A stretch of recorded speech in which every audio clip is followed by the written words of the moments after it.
Hello again, everyone, and welcome back to Reddit Aliens. I'm John, and as always, thank you so much for being here.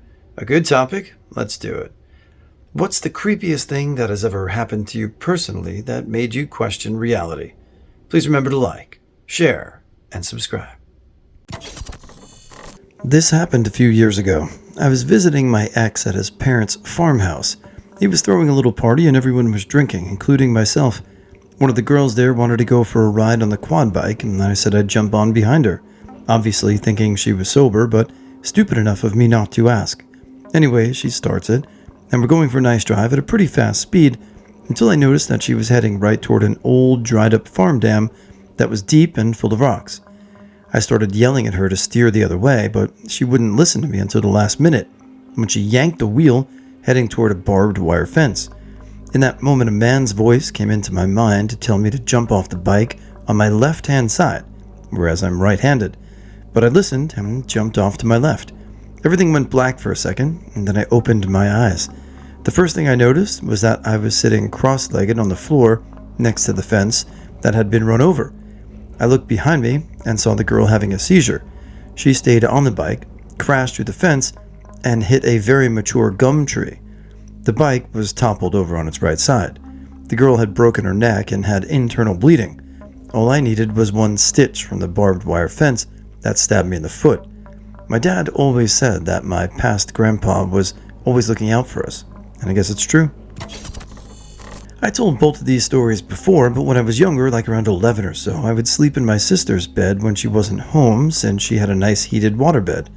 One night she wasn't home, so I went in, shut the door, and went to sleep. I woke up in the middle of the night out in the living room on the couch. I was super confused, so I went to see if my sister came home and kicked me out. The door was still closed, the bed sheet was barely moved, and my sister wasn't home.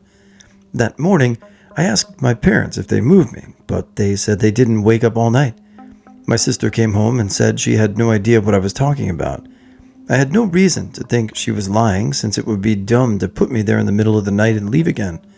I've never had a sleepwalking incident, as I can't even roll over without waking up. Everyone thought I was lying. Years later, she had moved out, and it's my room now. I had a radio I used for classical music when I went to sleep. One night, I was playing that Kingdom of Camelot Facebook game. It's kind of late, like 11 or so, and my parents are asleep. Suddenly, I hear this super loud sound in the middle of the room. It sounds like a circular saw, but at a low pitch. I'm starting to freak out as the pitch gets higher and higher until it plateaus.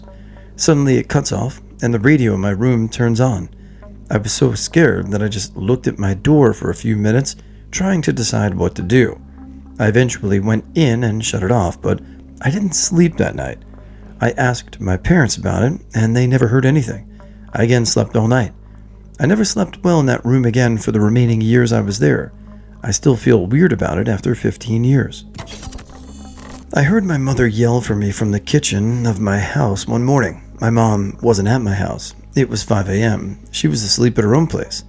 I looked up from my PC game. My dog, who was chilling in the entrance to my bedroom, had his hackles raised, and he was growling toward the kitchen. There was nothing there when checked, but what the... I'm not a believer in paranormal or religious demon ghost shit, but I have no idea what this was, and I don't think I imagined my name being called. I heard it as clear as anything in my mom's voice. My dog was instantly tuned as soon as it happened. Nothing was delayed on his part. Maybe it could have been cross-universal interference leaking over. I don't know if this counts, but my grandfather recently passed, and the night I was taking care of him. At around 2 a.m. I was hearing or thinking, it's hard to describe the numbers in my head, 529, 529. It kept repeating for a few minutes. I was so sleep-deprived I didn't think much of it, other than just lack of sleep. Around 5 a.m. he asks me to get my grandmother. She was sleeping. We were on shifts. And I start to go get ready for bed. After I finish up, I go grab water from the kitchen, and my grandma comes in and tells me it happened. I look at the time she texted the nurse, who was meant to come check on him later in the day, at 5:29. After everything settled, I remembered what I was thinking earlier that night, and it still freaks me out. I got a phone call from a private number. I missed the call and got a voicemail. It was my brother, who was in prison at the time and calling from the prison phone, and my mom having a part of a conversation. So I texted my mom and said, "Sorry I missed the phone call, but I hope she and her brother were well." She had no clue what I was talking about. She hadn't spoken to my brother at all that day. To this day, I have no idea why a private number called me and left an old recording of my brother and mother speaking. I get really weirded out thinking about what would have been on the other end if I'd answered. I even have the voicemail. It was really bizarre, and I genuinely have no explanation for it. I've had some weird phone things happen in my life. A lot less now with cell phones, but back in the landline days, it's some pretty weird stuff for sure, so it's pretty creepy. I like it. I was at the hospital getting a dose of intravenous iron, which takes about an hour. I laid back in the chair with my eyes closed and dozed off for a while. I woke up but remained completely still, my eyes still closed. I felt that someone was looking at me and popped my eyes open. Standing directly beside me was some guy, maybe 30-ish, with shaggy brown hair, a brown plaid shirt, and untucked brown corduroy-looking pants. He seemed very surprised to see that I noticed him, and he instantly disappeared with a slight popping sound. This literally happened less than a week ago, and I'm still trying to make sense of it. I'm leaning towards an extremely vivid dream, but I don't know. I just don't know what else it could be. It was nobody that I knew or had ever seen before.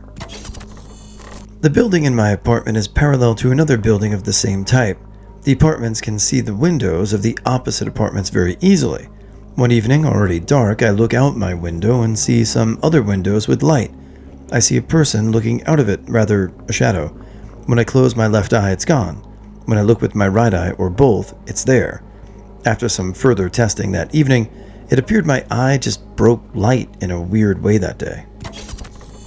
The first time I realized those random sounds I was hearing weren't a normal thing, auditory hallucinations. It was late in the night. Dad was out, so just me and Mom were talking normally about random stuff in the corridor. Suddenly, I hear rustling and footsteps from the living room, which was completely dark, and instinctively turn my eyes towards the dark. My mom looks concerned at me and asks me what I was looking for. I answer that I heard footsteps, and she freaks out. "Don't joke like that. There's nothing." She's very afraid of paranormal stuff and ghosts. Seeing as how she's quite superstitious. I walk in there and check for more real threats like muggers or thieves, but there really was nothing, even as I got closer to the sound, while the sound moved further away out on the balcony than out in the yard. I asked Mom if she really couldn't hear those footsteps and rustling. She freaked out even more and told me sternly to stop, so I did. I used to be very skeptical about paranormal activity, but that completely changed after I met my high school best friend. Her house was definitely haunted. The first thing I began to notice was the bruising. Every time I stayed over, I would get random bruises, which I didn't think much of at first because I'm a person who bruises quite easily. But then the X marks and scratches started to appear when I'd stay over. That shit started to creep me out, but apparently not enough because I continued to have sleepovers at her place. Until one night, it was just me and her because her parents went on vacation and let her stay home. It was getting late, and I was always the last to fall asleep. Once I started to drift off, I was awoken by a loud, deep male grunt and footsteps coming from the hallway toward the room we were in. Once they got closer, it stopped. I couldn't move a muscle, and I definitely shit a brick that night. We were completely alone in that house. Thank God she moved not too long after that. This happened about 10 years ago, but it still gives me goosebumps now. At work, my boss and I were doing computer upgrades and decided that it would be best to do the switchover after everyone has left so it doesn't cause any interruptions. So, we were the only ones in the building at about 10 p.m., and we only had the lights on in the server room, the IT office, and the bottom end of the corridor that joins those rooms. Through the rest of the building, the lights were off. I came out of the server room and saw my boss up the darker end of the hall walk around the corner to reception, where there were no lights on, but it was light enough to see to walk through. I thought that was a bit weird because we We weren't working up there, but maybe he was going to check the connection from the reception computer. I continued down to our IT office in the opposite direction, and there was my boss in the IT office. I continued down to our IT office in the opposite direction, and there was my boss. I immediately asked who else was here, and he said nobody. It was just us two. The whole place was locked. I told him I just saw someone down the hall near reception, and we both went to check it out, thinking that maybe somebody broke in, but the doors were still locked, and the rest of the building was too dark to walk through without a flashlight. He just figured I was seeing things, but I know I saw the silhouette of a person walk up the corridor. I later found out that the building was previously a retirement home, and the corridor was right above the old morgue. That was the last time I worked there at night. Another time I nearly jumped out of my skin from a scary situation that, for a few seconds, had me questioning reality and my sanity. Due to insomnia, I often go walking late at night, and I don't like to use a light if I can to avoid it because I don't want to let anyone else in the area know I'm there. While in the country area with no streetlights, I was on one of these nocturnal adventures when there was no moon and the sky was filled with stars. There was only just enough light to see the dark road against the slightly lighter gravel on the side. Then, when I was passing a lighter gravel driveway, I could see the dark patch where there's a pothole that was full of water. Then, when I was about 3 meters, maybe 10 feet away, the dark patch of water started moving toward me. 1,000 thoughts went through my mind instantly. Am I in danger? Should I run? Why is this puddle moving? Am I awake? Then I hear something that answers everything. Meow. My bloody cat was asleep in the pothole. During a small part of my childhood, I was homeless. My mom would make deals with my relatives to house me in exchange for favors. My grandmother, her mom, had made a deal with her that if she gave her rent, my mom could also stay without me at her home. It was one of those nights that my mom and I had my grandmother's house to ourselves. We had decided to have a movie night in the living room, and she tasked me with getting the popcorn, because I make the best popcorn and she always burns it.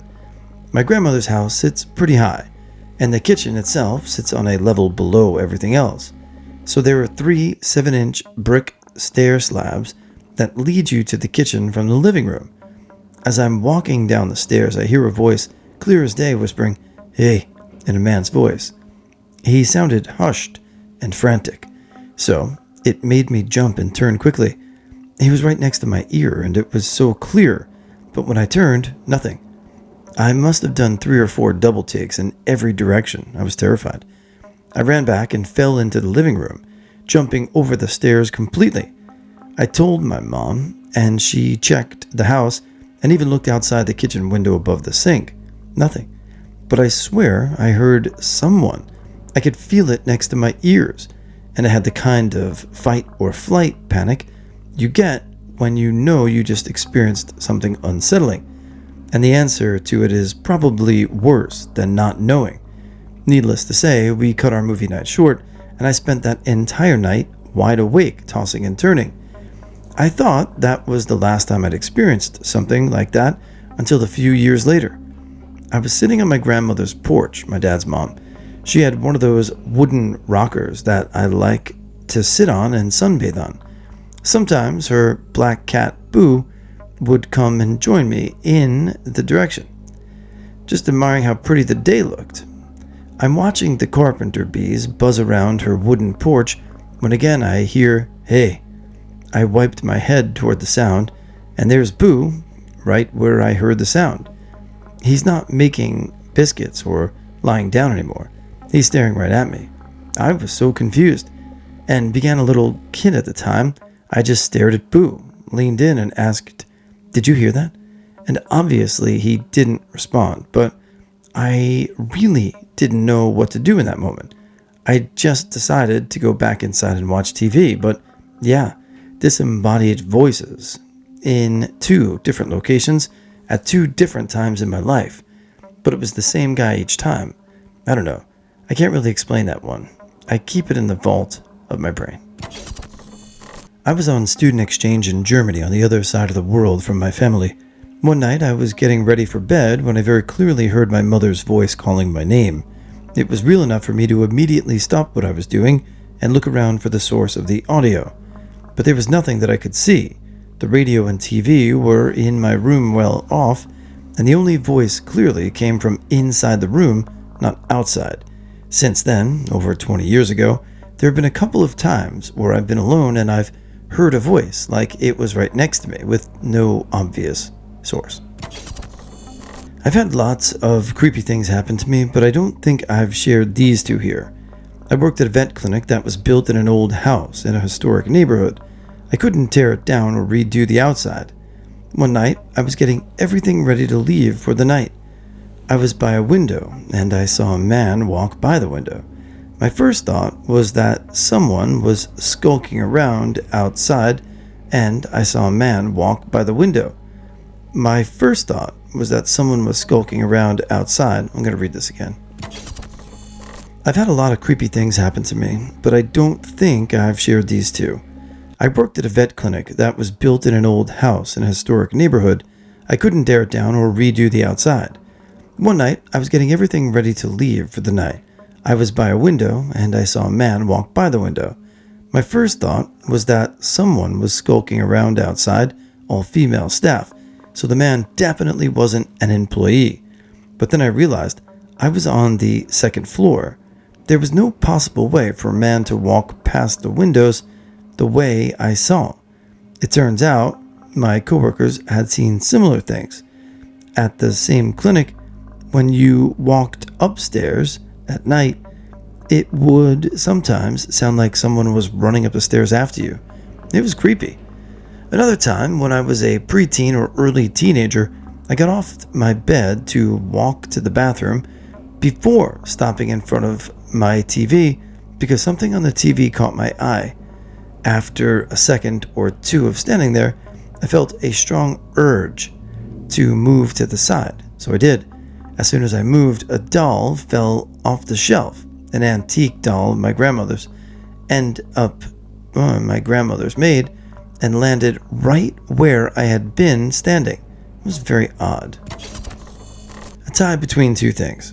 When I was very first starting high school and we lived out in nowhere land with a bunch of farmland and stuff, our high school had a tennis court, and it had one of those really tall fences around it, like 3-story high type. There were 2 gate-type doors to get in and out of the court. I was not athletic, and I was enough of an outcast that even the gym teacher would let me walk around the track instead of participating in group sports. But I had to meet up for all the roll call first. So whenever I would leave the court, whenever I approached the gate, when I was still maybe like 4 or 5 feet away, the gate would always just open up for me and then close for me. There was no wind, heavy gate, nobody is touching it, nobody nearby, no strings or anything else like that. No, it didn't have a motion sensor on it. I wouldn't do it for anyone else, just for me, no matter what. Without ever touching it, I still think about that to this day and wonder how the heck that shit happened every time. The other one sounds like it belongs to one of those ghost story things they show on TV. I don't actually have cable or streaming services, so I'm not sure, but it sounds like it. We were renovating, and there was this little boy, maybe 7 or 8 years old, on our property, wearing a red shirt. It wasn't that uncommon. People kind of wandered around, so I talked to him. Chit-chat. He didn't have too much to say. I mean, he was a little kid. How much life experience do they have? He mostly talked about the horses and the cows, which I assumed were on his farm. After a few hours, I had to go in for dinner, and I told my mom about the kid on the property because I wanted to make sure that he got home as well. Long story short, there was no kid, except for the one that died in the red shirt more than 60 years ago when the farm was used as a type of amusement park with pony rides and whatnot. And the little boy drowned in the pond. We never saw him again, and we got to know all of our neighbors and all of their friends. And farmland, big farms, have so few neighbors that nobody could even possibly walk between them. None of them had a little boy, grandchildren, anybody like that visit, or any children who would have friends of that age.